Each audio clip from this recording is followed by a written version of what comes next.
Bismillahirrahmanirrahim. Alhamdulillahirabbil alamin wa sallallahu wasallam ala sayyidil mursalin sayyidina Muhammadin wa ala alihi wa sahbihi wa sallim tasliman katsira, amma ba'd.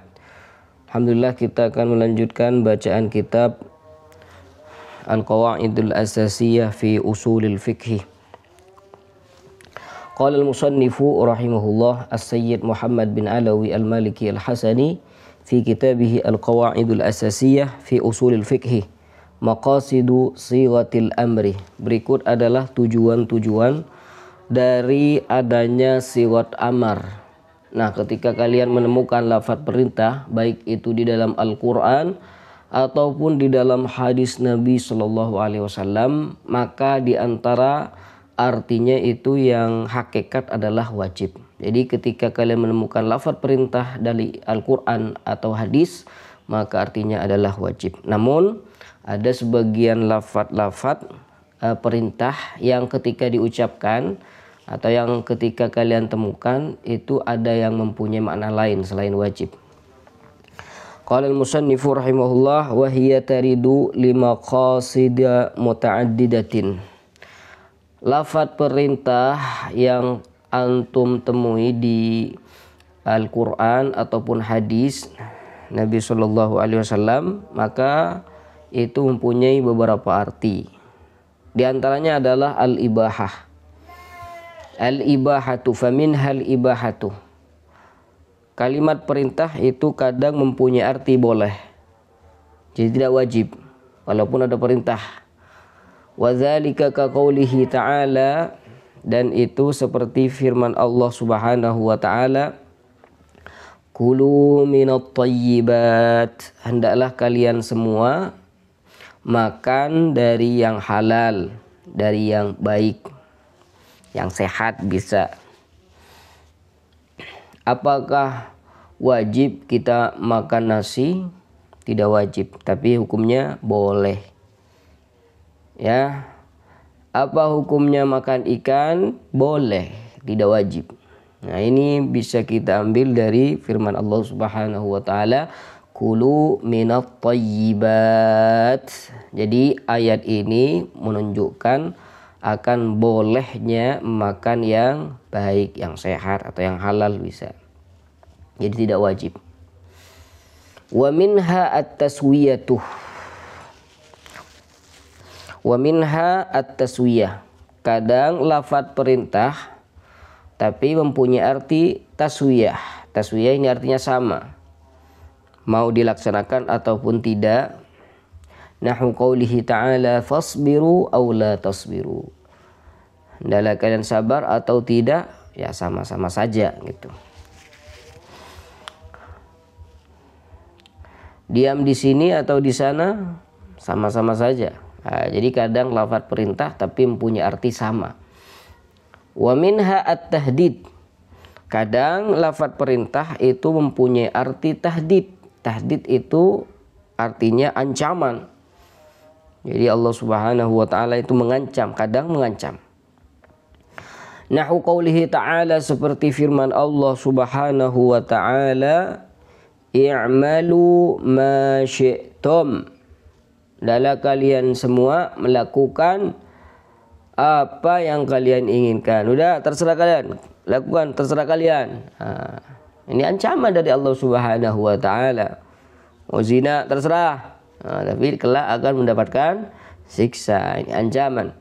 Nah, kalau perintah mempunyai arti ancaman itu tidak boleh dikerjakan, karena ini ngancam Allah Subhanahu wa taala. Wa minha, di antara arti dari perintah yaitu adalah takwin.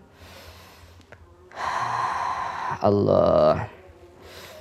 Takwin adalah al-ijad 'anil adam bisur'ah. Takwin adalah mewujudkan sesuatu dengan cepat.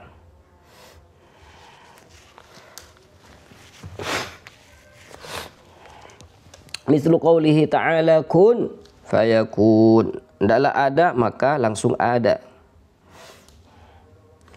Jadilah kamu kerak. Kunu qiradatan khasiin. Jadilah kalian semua kerak, langsung jadi kerak. Itu namanya takwin. Jadi kadang lafaz perintah mempunyai arti seperti itu. Allahumma salli ala Muhammad wa ala alihi wa sahbihi wa sallim taslima.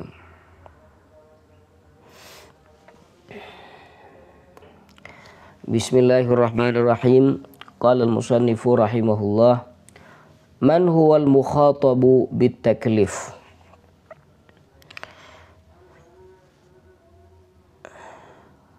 Ketika kita menemukan lafaz perintah, baik itu di dalam Al-Quran ataupun hadis Nabi Shallallahu Alaihi Wasallam, kira-kira apa arti dari perintah tersebut dan itu diarahkan pada siapa? Nah, ketika Allah Subhanahu Wa Taala mengatakan aqimus sholah, hendaklah kalian semua mendirikan sholat.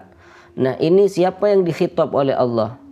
Kalam Allah aqimus sholah ini diarahkan pada siapa? Allah bicara pada siapa? Aqimus sholah. Kullu mu'minin balighin aqilin yadkhulu fi khitabillahi ta'ala. Setiap orang mukmin, setiap orang muslim yang sudah baligh dan berakal, tidak gila, maka semuanya itu masuk dalam khitab Allah Subhanahu wa Ta'ala. Jadi ketika Allah Subhanahu wa Ta'ala mengatakan aqimus shalah, hendaklah kalian semua mendirikan salat, maka di situ masuk siapa? Semua orang beriman yang baligh, yang berakal. Wa huwal musamma bil mukallaf. Ini yang dimaksud dengan mukallaf. Wa yakhruju min hadza man laisa kadzalik. Jadi keluar dari kata mukallaf, wa yakhruju min hadza man laisa kadzalik, dan dari itu keluar semua yang bukan mukallaf ini tidak dikhitab oleh Allah Subhanahu wa Ta'ala, seperti anak kecil, orang gila, dan orang yang dalam keadaan lupa, itu tidak dikhitab oleh Allah Subhanahu wa Ta'ala. Artinya apa? Ketika Allah Subhanahu wa Ta'ala mengatakan aqimus shalah, ya, la taqrabuz zina, siapa yang dikhitab oleh Allah di situ? Siapa yang menjadi lawan bicara lah, yang menjadi lawan bicara? Semua orang yang beriman, yang baligh dan berakal. Kalau tidak seperti itu, maka tidak masuk. Wa huwa shabi. Shabi ini yang enggak baligh. Jadi anak kecil itu tidak kena khitab. Aqimus shalah, anak kecil tidak wajib sholat karena tidak dikhitab dengan ayat aqimus shalah. Wasahi, orang yang dalam keadaan lupa juga tidak dikhitab oleh Allah Subhanahu wa Ta'ala. Sehingga apabila dirinya itu lupa tidak sholat, maka dia tidak dosa, selama lupanya bukan hal-hal yang diharamkan. Kalau misalkan lupa karena mengerjakan hal yang haram, ya, tetap ada dosa. Wal majnunu dzakaran aw untha, dan juga tidak termasuk yang mukallaf adalah orang gila, baik itu laki-laki ataupun perempuan. Fa innahum la yadkhuluna fil khitab, mereka semua tidak masuk dalam khitab Allah Subhanahu wa Ta'ala, lintifa'it taklif anhum, karena mereka itu tidak mukallaf, tidak ditaklif oleh Allah Subhanahu wa Ta'ala. Jadi aqimus shalah, siapa saja yang masuk di situ adalah semua orang-orang mukmin yang baligh dan berakal. Selain itu tidak masuk. Orang gila, anak kecil, orang lupa, semuanya tidak masuk dalam khitab Allah Subhanahu wa Ta'ala. Kenapa mereka tidak masuk? Anak kecil tidak masuk, orang gila tidak masuk. Karena syartut taklifi fahmul khitab. Di antara syarat adanya taklif adalah bisa memahami khitab Allah Subhanahu wa Ta'ala. Was-sabiyyu was-sahi wal majnunu ghairu fahimina lahu. Sedangkan anak kecil, orang lupa dan juga orang gila, mereka semua itu tidak memahami khitab Allah Subhanahu wa ta'ala.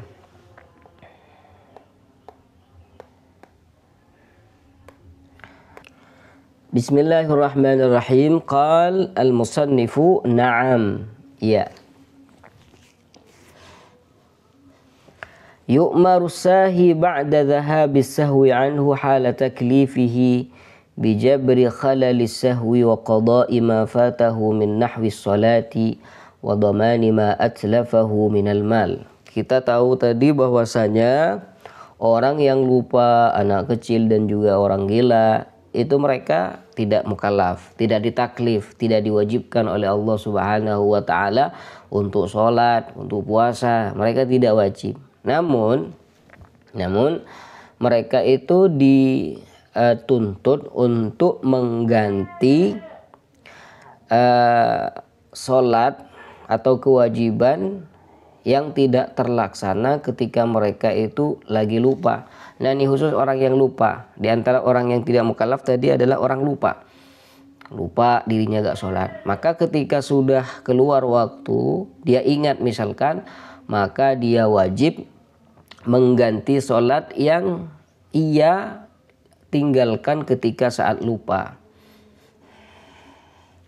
Wa qada'i ma fatahu min nahwi sholati wa dhamani ma atlafahu minal mal. Dan juga bisa wajib juga bertanggung jawab pada harta yang dirusak ketika dia dalam keadaan lupa ataupun dalam keadaan gila. Misalkan waliyadzubillah ada orang gila. Nah, pas lagi dalam keadaan gila, ngambil uang orang lain lalu dirobek misalkan atau dibakar, maka dia tidak dosa karena dia tidak mempunyai akal, tidak mempunyai pikiran. Maka dia melakukan hal tersebut itu tidak dosa, namun dia wajib mengganti. Nah, siapa yang menggantinya? Ya tentunya wali, orang yang menjaga dia wajib mengganti harta tersebut.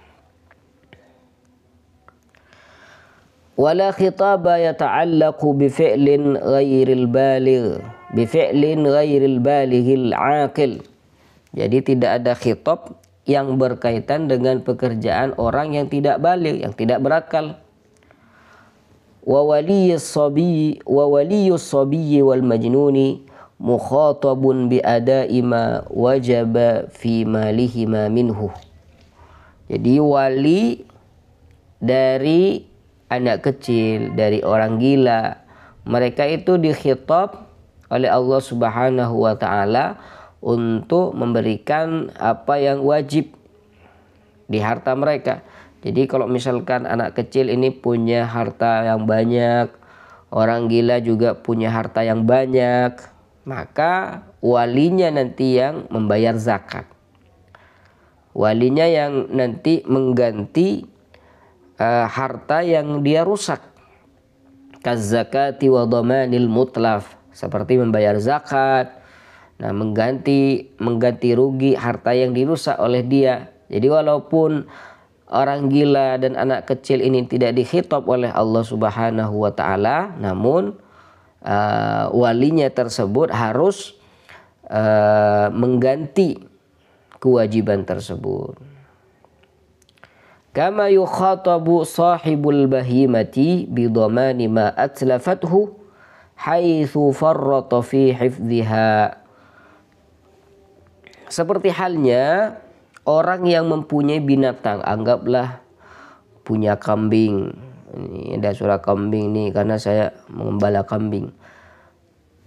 Saya punya kambing banyak. Nah, misalkan saya biarkan kambing saya ini pergi. Ketika pergi dia makan rumput tetangga misalkan, maka saya nih harus mengganti dan bertanggung jawab akan kerugian yang dilakukan oleh kambing saya ini. Nah, jadi walaupun kambing ini tidak dikhitab oleh Allah Subhanahu wa ta'ala, yang dikhitab mas saya. Haitsu farrata fi hifdhiha, dengan catatan saya itu lalai menjaga dia.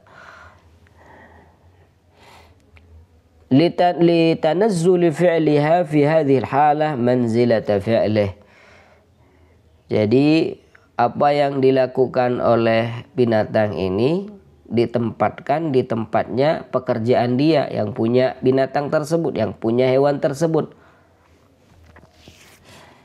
Nah, berarti karena kalau misalkan anak kecil ini tidak dikhitab, tidak mempunyai kewajiban, berarti dia kalau sholat tidak dapat pahala. Itu kan ada anak kecil kadang bahkan diperintah oleh syariat untuk sholat.